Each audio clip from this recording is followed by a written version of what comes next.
What's up, everybody? Adam Manis here, and today I'm so excited to discuss and work on something that we get requested a lot around here, upper structure triads. This is a easy way to structure some of the most beautiful notes of any chord we're about to play in a way that it's kind of easy for us to remember. It always sounds good, and it's just kind of a system to put in place to help us with our voice leading, with, again, getting those butter notes in the chord out and on top.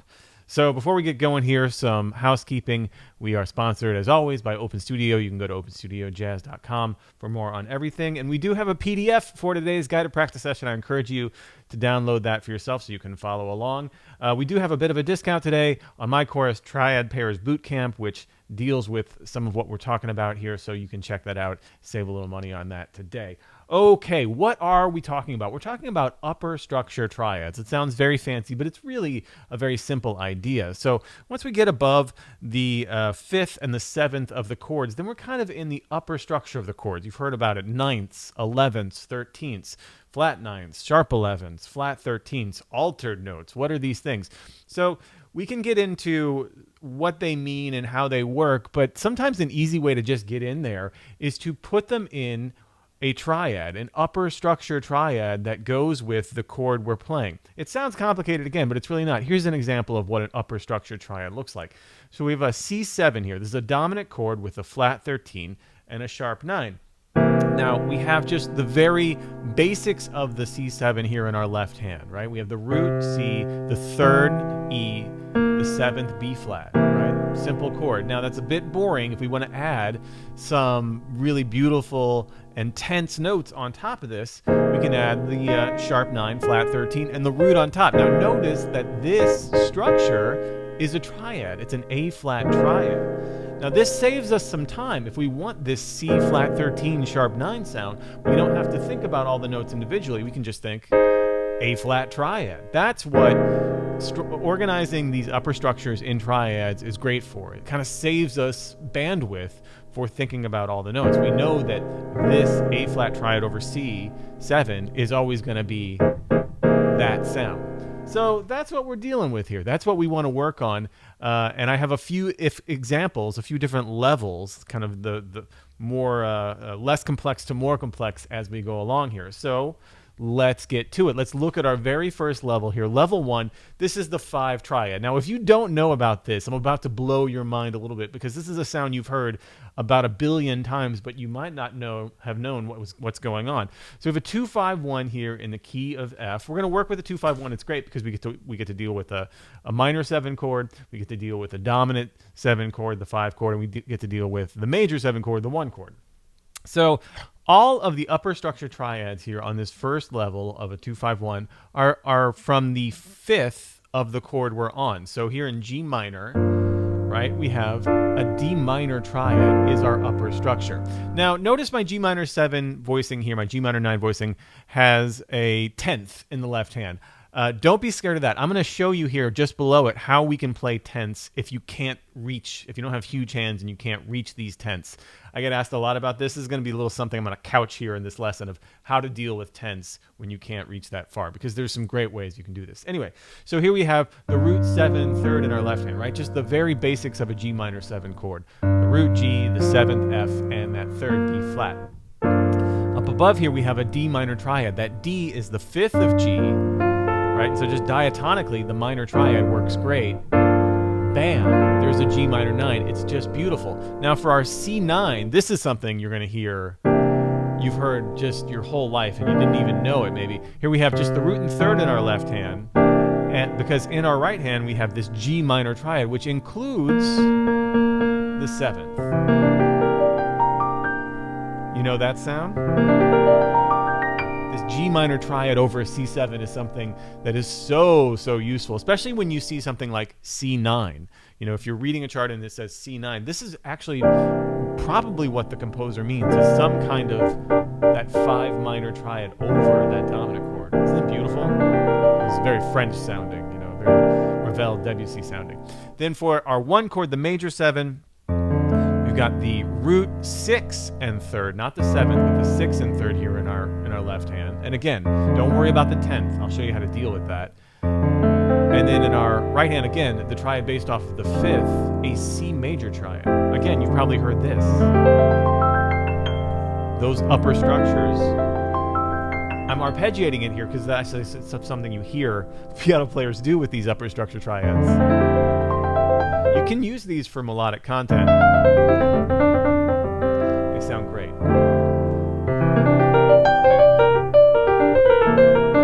Sounds awesome. So how can we do this? How can we make this a little more beautiful even? So I have some examples here just below that we can work on to show you not only how you might use these, not just laying them down like this, although you can, but how can we create a little movement with these and maybe reach some of these tenths if we can't naturally reach the tenths. So here I have, check it out.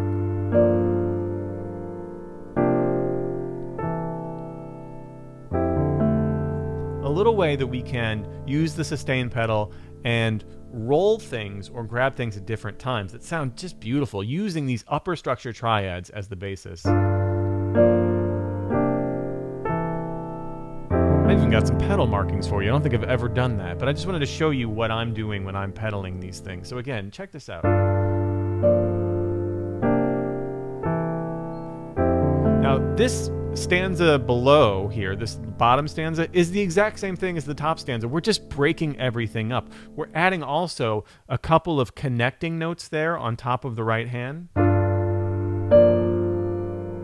There's our G minor triad over C7. And just adding a little connecting note on top with our pinky. And then rolling this F chord. Isn't that great? Let's try it. Let's play it. I've got my metronome here.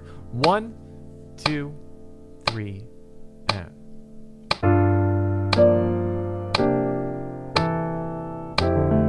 2, 3, again. It's just so pretty. That's what these upper structure triads do, is they organize the pretty notes for us. Again.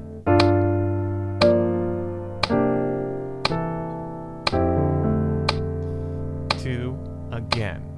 Here's 3 again. 3, again. Notice what I'm doing on the C9 chord in the left hand.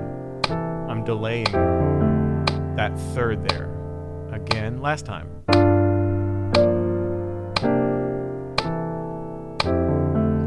Right? You can use everything we know here, the root 3/7s, root 7/3s, and those upper structure triads with some little connector notes in between. You can actually do legitimate voice leading. It's not just bricks of hands thrown at the keyboard. We can move each voice in a way that's thoughtful.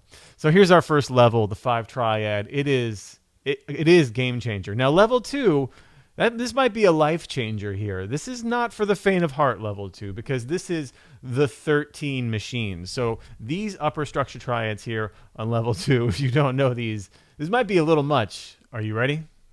How's your heart? You ready for the most beautiful upper structures you've ever heard? So here in our 2, 5, 1, and F, we're going to introduce 13s into everything.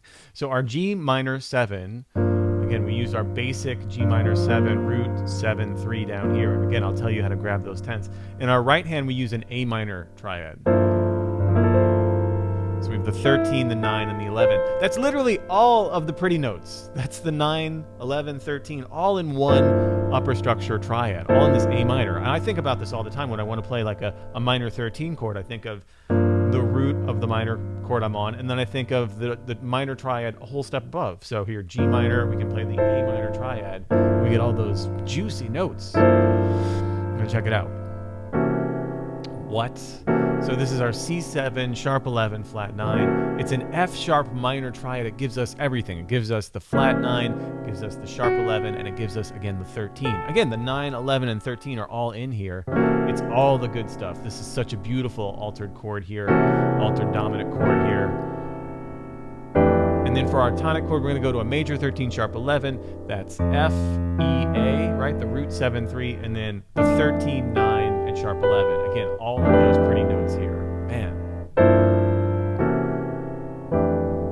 Now again, we've got a lot of 10ths in here, but we can grab them without having to reach and have huge hands. We can just use the pedal and delay getting them. Check it out here.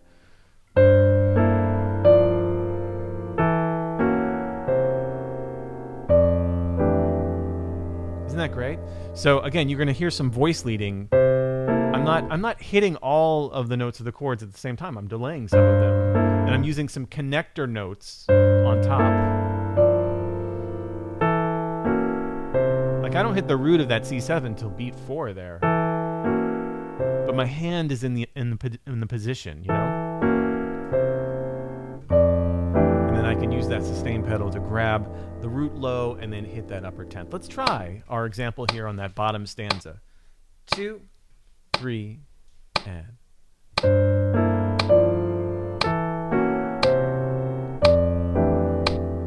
3 again.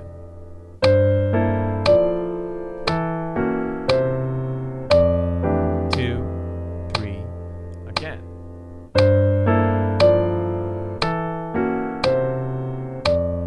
2, 3 again.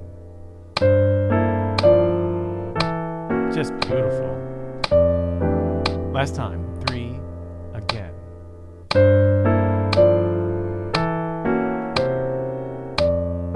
Ah, come on. Isn't that amazing?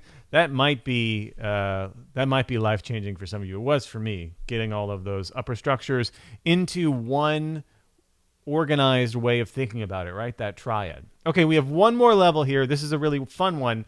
Before we get to that, though, if you're digging this video, hit the like button. Why not hit the subscribe? We go live with this nerdy nuts and bolts stuff all the time. Don't forget to download the PDF as well to follow along, and that's yours to take home if you want to spend some more time with this stuff. All right, so let's check it out. Our level 3 is our Lydian altered diminished pattern here, and this is a very common way to treat an upper structured pattern, especially between the 2 and the 5 here. Now we're going to do some alterations, some substitutions. The 2 chord is now a dominant chord. It's not a minor 7. It's not G minor 7. We're going to do G dominant, so G13 sharp 11. So it's got that major third in here. So the left hand, I'm just doing, again, a basic G7 chord, G, F, and B natural, right? Root, 7, 3. And I'll show you how to grab these 10ths without hitting them all at one time. Our right hand, we're going to do an A major triad. So this has the 9, A, the sharp 11, C sharp, and that 13A, E. Right, beautiful, very common thing. Now, another common thing you hear is going from this dominant 2 chord to the 5, taking that A down, that A triad down a half step to A flat. This is from our opening, you might recall. Isn't that beautiful? So it's C7 altered. You have your C, your E, that's your third, your B flat, that's your 7, and then you have your E flat, which is your sharp 9, your A flat, which is your flat 13, and that root on top. This movement here from the A major triad to the A flat, you hear all the time. And then for our 1 chord, our F major 7, we're going to turn it into a diminished chord. You hear this all the time. As long as the melody is not the 3rd or the 5th of a major chord, like usually the melody that lands on a tonic is like the root or the 7 maybe, or the 2, you know, the 9. If those are the case, you can use a diminished and it sounds pretty awesome. Check out this chord. F diminished 7 major 7. Beautiful here. All these upper structures. We don't have time to go into all the diminished harmony involved in this, but just trust me that this is going to take you far. This will take you places, kid. So again, all 3 sound like this. So beautiful. And again, if you can't reach those 10ths, you can just grab them like this. Now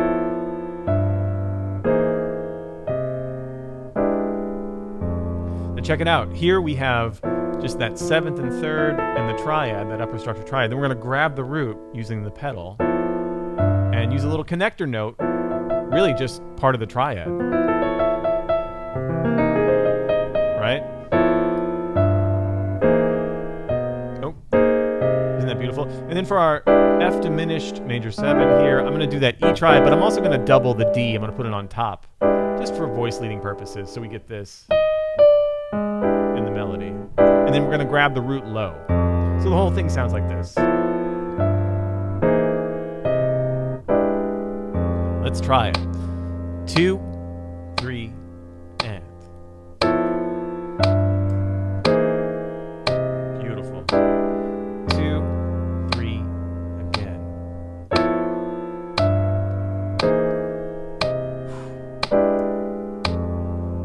Gorgeous.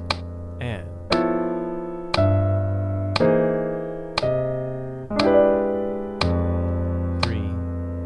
let's roll our last chord here. It's just so pretty. It's begging for it. Oh, isn't that gorgeous? Again. A nice fast roll there on that diminished chord. From the bottom up. 3 again.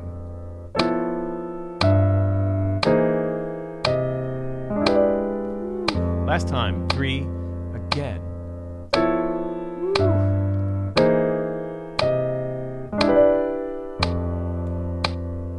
There it is, upper structure harmony. Again, hit that subscribe button, hit the like button, and let me know what you think of this video. These are really, really fun for me, and I'm glad we can hit up some tenths in here, because I get asked all the time, well, what if I can't reach tenths? So there's a lot you can do to still be able to grab these big spread voicings, even if you don't have hands big enough to reach them all at once. Again, you could go to openstudiojazz.com to take a deeper dive on everything. And check out that course, the Triad Pairs Bootcamp, where I deal with picking triads just like we did today. There's a little discount there for our YouTube viewers. Awesome. Until next time, everybody, happy practicing. Cheers, folks.